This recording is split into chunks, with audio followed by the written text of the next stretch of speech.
الحمد لله رب العالمين والصلاة والسلام على رسوله الكريم أما بعد فأعوذ بالله من الشيطان الرجيم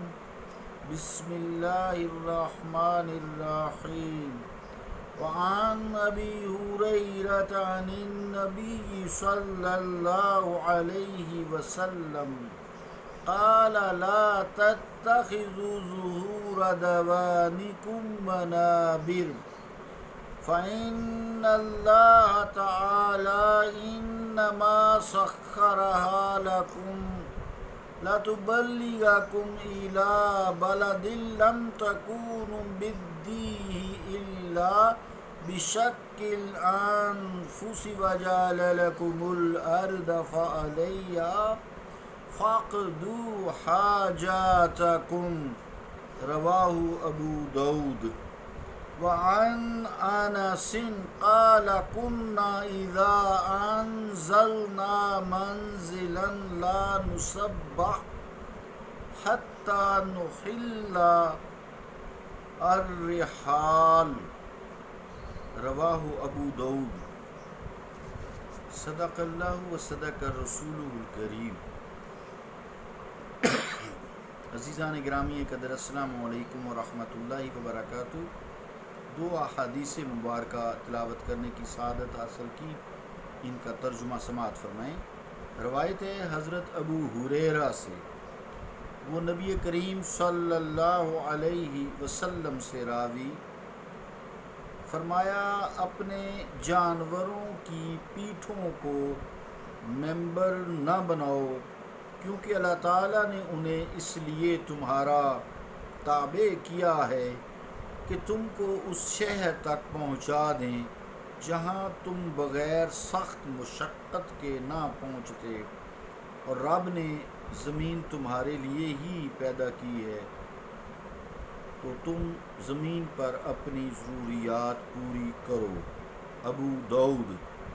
روایت ہے حضرت انس سے،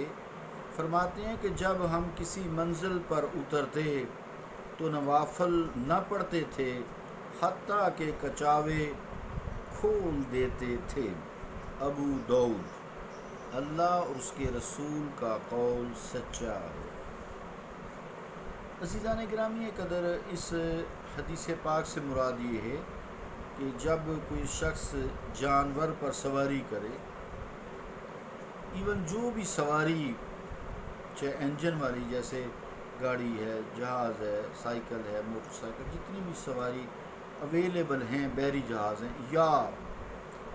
تا قیامت تک نئی آئیں گی، تو بلا ضرورت انہیں کھڑا کر کے پھر ان پر سوار ہو کر لوگوں سے بات چیت کرنا، تجارت کرنا منع ہے۔ اگر تو یہ جانور ہے تو اس کو بلا وجہ تکلیف دینا ہے، یہ کام نیچے اتر کر بھی کیا جا سکتا ہے، تو اس طرح فرمایا کہ تم اس طرح کے کام مت کرو، ان پر صرف اور صرف سفر کرو۔ اسی طرح جیسے گاڑی ہے، اس پہ اگر انسان بیٹھا رہے تو ظاہری بات ہے وہاں کھلا ڈلا تو نہیں بیٹھ سکتا نا، اتر جائے۔ آپ کے ہر فرمان میں حکمتیں بھرپور ہیں، اس طرح آپ کی ٹانگیں، جوڑ، گھٹنے، کمر وغیرہ جو ہے وہ بہتر ہو جائے گی، کچھ ریلیف مل جائے گا آپ کو، دوران خون بہتر ہو جائے گا، تم فریش ہو جاؤ گے، تمہارا بھی فائدہ ہے۔ تو جہاں تک سواری کا تعلق رہے گا کہ اگر تم بیٹھے رہو، تمہیں کیا پتہ ٹائروں میں ہوا کتنی ہے، تو وہ جو ہے پھر تمہیں جو ہے ادھر ادھر تم دیکھ سکتے ہو، اس کا کہیں کو خرابی تو نہیں آ گئی، تیل پانی چیک کر سکتے ہو، ایسا نہ ہو کہ گاڑی کو بھی نقصان ہو جائے اور تمہیں بھی نقصان ہو جائے۔ یعنی ہر طرح کی سواری اس سے مراد ہے، کیونکہ اس وقت جو ہے اونٹ، گھوڑے، خچر، گدھے وغیرہ استعمال ہوتے تھے، اس لیے یہاں ان کا نام لیا گیا ہے۔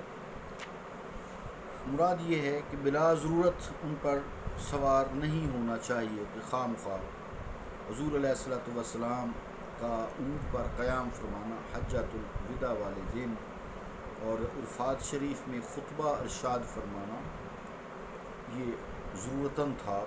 یہاں بلا ضرورت ممانعت کی گئی ہے، لہٰذا یہ احادیث مبارکہ کے خلاف نہیں ہے حدیث جس میں آپ صلی اللہ علیہ وآلہ وسلم کا عمل شریف ہے، پھر کچھ عمل آپ کی خصوصیات میں سے ہیں، جیسے شادی کا ہے مسئلہ، یا اور بہت ساری ایسی چیزیں ہیں جو آپ کی خصوصیات سے ہیں۔ دوسری یہ ہے کہ اس کی اب کئی وجوہات ہو سکتی ہیں، کہ ہو سکتا ہے سواری دور دراز سے آئی ہے، تھکی ماندی ہو، جیسے گاڑی ہے، آئل کم ہو سکتا ہے، پانی کم ہو سکتا ہے، ہیٹ ہو سکتی ہے، ٹائر بس کر سکتے ہیں، چیک اپ ضروری ہے۔ یہ ساری باتیں آپ سب کو پتہ ہے، اور ہم لوگ الحمدللہ تعالی ہم یہ کرتے بھی ہیں۔ تو حضور علیہ الصلوۃ والسلام نے چونکہ میں ایسی تعلیم دی ہے تو اس میں ہمیں فائدہ ہی فائدہ ہے۔ تو یہ بھی ہو سکتا ہے کہ قحط سالی ہو، جانور کو صحیح خوراک نہ ملی ہو، بارشیں نہ ہوئی ہوں،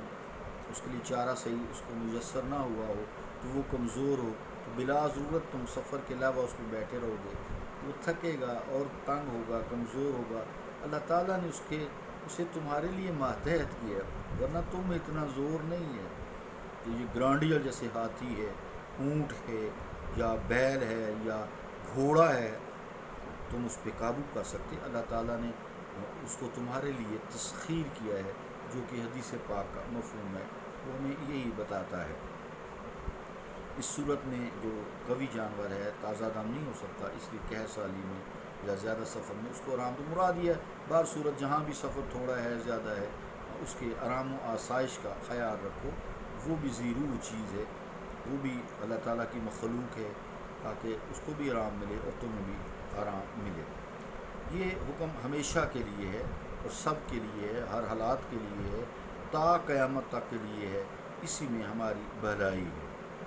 اگلی جو حدیث پاک ہے اس میں فرمایا، حضرت انس سے جو روایت ہے کہ جب ہم سفر کرتے تو کسی منزل پر اترتے، یعنی قیام و طعام جو ہے جیسے موٹر وے پہ ہے، تو جہاں ہم اترتے کسی منزل پر، کسی جگہ پر ٹھہرتے، تو ہم نفلی عبادت کو مقدم جانتے تاکہ اللہ تعالیٰ کا شکر ادا ہو سکے۔ اس طرح ہم جب اترتے تو سب سے پہلے اونٹوں کو یا جانوروں کو جو ہمارے ساتھ سواری کے لیے یا رسد کے لیے ہوتے، ان کو ہلکا کر دیتے، ان کو جو ہے ان کے چاوے اتار دیتے تاکہ وہ ذرا ریلیکس کر جائیں، ان کی ٹینشن ختم ہو جائے، ان کی تھکاوٹ دور ہو جائے، پھر ہم بعد میں نفل ادا کرتے۔ اس میں اونٹوں کو بھی راحت ہوتی، وہ کچھ کھا پی بھی لیتے آسانی سے، تو ان حضرات کو بھی بے فکری ہو جاتی تھی اور اطمینان سے نماز بھی ادا ہو جاتی تھی۔ اس ایک عمل میں بہت سی حکمتیں سفر میں ہیں، موجود ہیں۔ ہر کوئی شخص، جو شخص بھی چاہے وہ جہاز کا سفر ہو، سڑک کا ہو، چاہے وہ بحری سفر ہو، کوئی بھی سفر ہو، جنگل کا ہو، سیدھی سڑک کا ہو، پکا رستہ کچا، تو اس میں آپ صلی اللہ تعالیٰ علیہ وآلہ وسلم کی جو فرمان مصطفیٰ ہیں، اس میں ہمارے لیے فائدہ ہی فائدہ ہے۔ اور سفر جیسا کہ آپ نے پڑھا ویسے بھی عذاب کا ٹکڑا ہے، تو غالباً اس عذاب یا تنگی میں ہمیں جو ہے کمی ہو جاتی ہے، اور ہمارے لیے آسانیاں ہی آسانیاں ہیں۔ سنت مصطفیٰ جو ہے، مرحبا مرحبا سنت مصطفیٰ، مرحبا مرحبا۔ صلی اللہ تعالیٰ علی رسول خیر خلقہ محمد وعلی آلہ واصحابہ اجمعین برحمتک یا ارحم الراحمین۔